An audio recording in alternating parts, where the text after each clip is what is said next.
Once upon a time, in a village near a vast forest, lived a boy named Leo. Full of curiosity and kindness, Leo often wandered through the village, eager to learn about the world. One day, he made his way to the old monastery at the forest's edge, where he hoped to meet the elder monk, known for his profound wisdom. In the garden of the monastery, the elder monk sat beneath a large tree, meditating amidst blooming flowers and the gentle sounds of nature. Leo approached quietly, and the monk, with a warm and welcoming smile, invited him to sit. Sensing Leo's thirst for wisdom, the elder monk began to tell a story, hoping to impart a lesson about empathy. The monk spoke of a bustling market, filled with the noise and activity of people going about their day.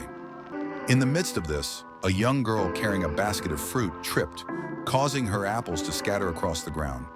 As she scrambled to collect them, the crowd continued to move past, too absorbed in their own lives to notice her plight. Amid the sea of people, one boy paused. Unlike the others, he noticed the girl's struggle and stepped forward. He bent down, picked up the apples, and returned them to her with a kind smile. The girl, relieved and grateful, beamed at him, her day instantly made better by his small but meaningful act of kindness. The monk continued, describing how the girl's heart was touched by the boy's empathy. Later that day, she encountered an elderly woman burdened by heavy bags.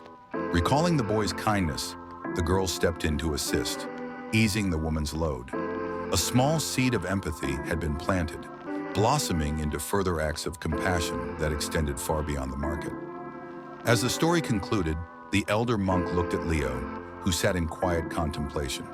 The lesson was clear. Every act of kindness, no matter how small, could create a ripple that extended far beyond the immediate moment.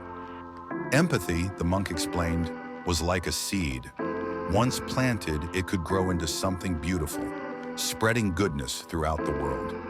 Leo left the monastery that day, his heart filled with a newfound understanding of the power of empathy and the impact of his actions on others.